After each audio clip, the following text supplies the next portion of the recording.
I absolutely enjoy taking a look at these more obscure games, and the Xbox 360 catalog is just vast and full of these, although perhaps not quite as much as some of their earlier console generations.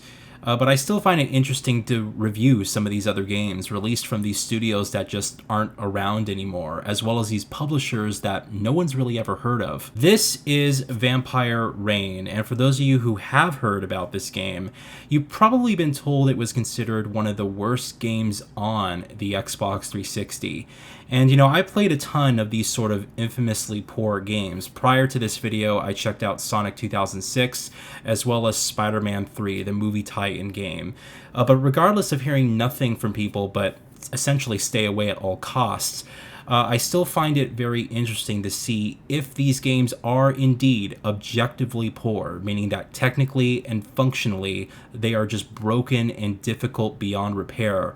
Or are people perhaps being just too harsh and, this simply being a tough industry when all these great franchises were on the rise, having one game here that tried but just wasn't quite there. And as a result, it was just sort of bullied out by the market and the community. So here we go. We're going to take a look at Vampire Reign and see if it fits in either of those categories. Vampire Reign is basically a science fiction stealth-oriented game in which you play as a member of this elite militaristic squad whose job is to essentially protect civilians and exterminate vampires. The vampires are living amongst us in the world. They own real estate, they are in positions of power, and they basically cultivate and feed off of the innocents in their area. And right away, I must say that this game really emulates, as much as it possibly can, Metal Gear Solid. It has similar menus and the heads-up display, and even the movement is somewhat familiar, and it feels like these guys really wanted to make Metal Gear Vampire, but it just didn't turn out that way. Now, I mentioned earlier that this is a stealth game, and there's a reason I didn't say stealth action game, and that's because basically there is no action. You can technically aim and fire at any enemy on screen, but this is a game where pretty much the moment you are seen, you're dead. Now, while you can take out vampires and kill them with either enough bullets or, from behind via this kind of futuristic stake, you have to actually have great distance between you and the vamps if you are indeed going to shoot your way out of here. But the moment the enemy sees you in this game, they just sprint at you with incredible speed, and thankfully they run in a straight line. And but the thing is, they will reach you within seconds, and once they grab you, you basically get hit once, you go flying, and then you get hit again, and you basically become dinner. I blame this decision and solely this design on 90% of the reason why the game received poor reviews, because there is no margin for error here when it comes to playing this game. You either have the patience to sneak around, or you try to be a bit risky and the game's going to teach you a lesson and you're going to die a lot. The instant fail design is just absolutely responsible for really hurting this game, and I think that humans, in of themselves are just naturally impatient people. We don't like to sit around, especially when there's just nothing happening, and I really love stealth, and I prefer to be kind of the sneaky person and finish the entire game where the enemy just had no idea I was even there. And I adore these experiences, so despite the game essentially forcing you to play it this way, I was actually able to persevere and actually get through the game and enjoy it relatively. So I did complete the game, and this is yet another one of those games where it's incredibly stingy on the achievements. I unlocked one single achievement, which was basically just for completing the game. So it's a tough one if you're going to want to go out there and actually get, the full gamer score associated with this one. It's just not at all cooperative. Now, this mixture of Metal Gear meets Blade is actually pretty cool in concept. And it's very similar to Metal Gear Solid and feels like it when you're playing the game. Like I said before, they even knock off the menus and some of the gadgets while you're actually playing.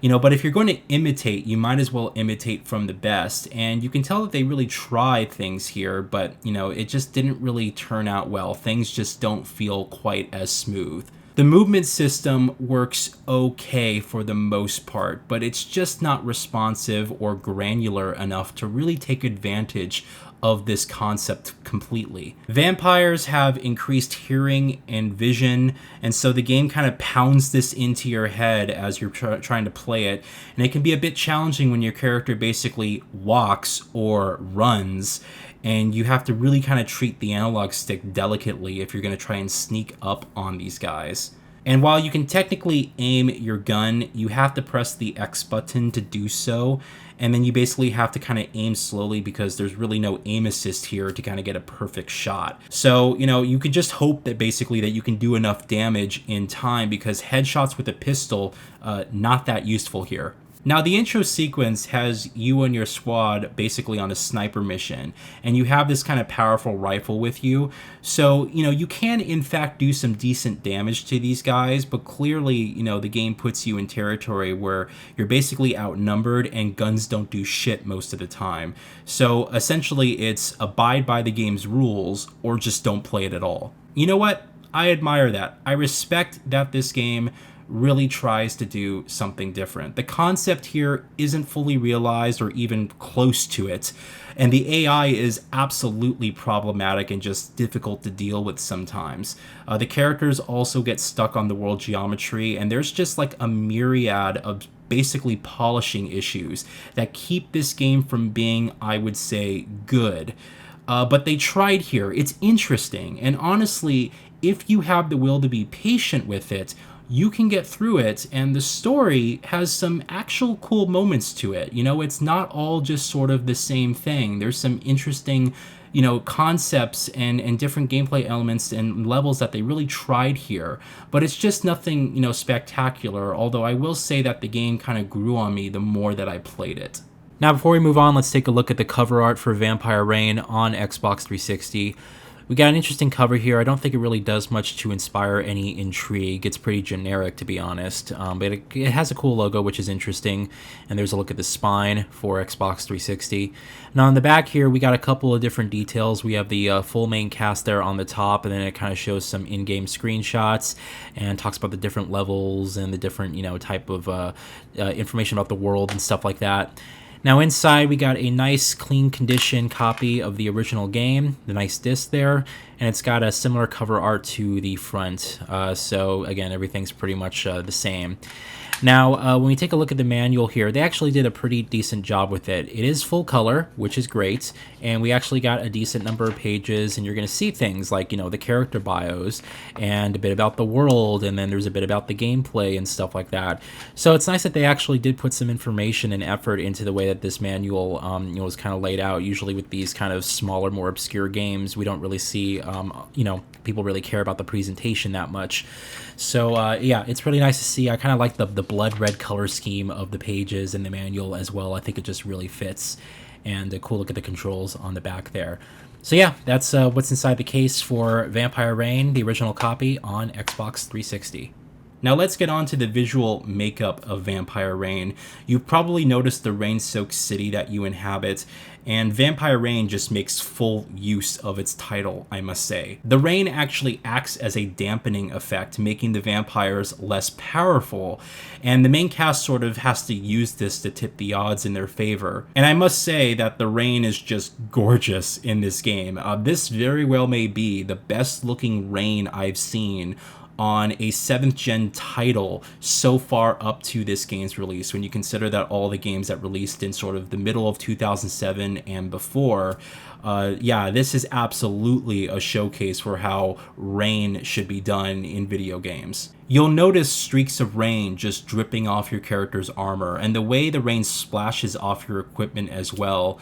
And definitely when you're inside buildings and you're just kind of looking out a window, you get sort of the tapping sound effect of the rain on the glass, and then seeing the streaks as it's kind of dripping off the windows. It just looks fantastic. As far as I'm concerned, they did a great job building the atmosphere here. It definitely looks like a 7th gen game. And when you take a look at it and consider, the other games that released right, after this game. Again, this game released right before Halo 3 and the original BioShock. I find that it can stand quite comfortably alongside those other games in terms of sheer graphical quality. Maybe not art direction, but graphical quality, definitely. The character models here perhaps do look a bit dated, but honestly, they're appropriately detailed for their time. And when the rain is kind of soaking their faces, it's pretty impressive to see the work that they put into giving the impression that they are indeed wet. And similarly, the texture work, the environmental detail here, it just all looks solid. To me, I would say this game looks consistently good. Nothing here really stands out as being sort of graphically poor when you compare them to other titles released around the same time frame. Now, the music and sound design is also pretty decent. It's not quite as high quality as the visuals here, but it does a decent enough job. And again, it feels like Metal Gear. It's got that same sort of classic cinematic music that kind of makes it feel like an 80s, military action film. So if you like that style, you're in luck here. There's plenty of it. But guns definitely lack weight and presence. You'll fire like a silenced pistol and barely hear anything from the gun. But then they also give you this sort of loud sound effect when you're seen, and it's basically like the same thing from Metal Gear Solid. It's kind of cool, and it will at least tell you when you kind of screw up, so I enjoyed it for that effect. So yeah, Vampire Rain is not the colossal dumpster fire I was led to believe. And I actually remember hearing about this game for the first time, actually watching a review by rmake21, one of his context-sensitive reviews, which if you weren't around during the mid-2000s on YouTube, you probably don't know who he is. But I just remember laughing at his commentary, and while playing this game, I just sort of had that kind of moment come back to me. And yeah, I just sorely missed that dude. But he also didn't absolutely trash this game and gave it credit for what it does actually decently well. And so yeah, Vampire Rain is just an interesting, definitely not good. I wouldn't say the game is good, but at the same time, I wouldn't put it on the same level of games like Sonic 06 and Spider-Man 3. It's just not comparable to experiences like that. And it's also a decently long game for the style of game it is. It took me around 10 hours to get through this game. And I just thought it was one of those fun experiences that you just kind of pick up and play and enjoy it for what it is and then move on to something else. I should mention as well that this game launched exclusively for Xbox 360 in Japan in January of 2007, and then around 6 months later or so, it came to Europe and the United States. But it did eventually come to PS3 with an updated title. It's actually called Vampire Rain Altered Species on that platform, and it released in the middle of 2008 for PlayStation 3. I have heard that updated version basically offers just more weapons and a cooperative game mode and some other little additions, but it doesn't completely fix the issues that people had. It's more or less a repackaged game with some extra features on top. Anyway, I must say it was academic checking out this game. I was able to find the fun in it. It's not a particularly memorable experience, but it just sort of goes along with other games that are sort of creatively interesting, but perhaps lack the knowledge or care or time that a project like this really required from either the developers or the publishers. Not sure who to blame here. But let me know what you guys think if you played Vampire Rain. Otherwise, I hope you enjoyed this reminiscing video, and we'll speak soon. Thanks for watching.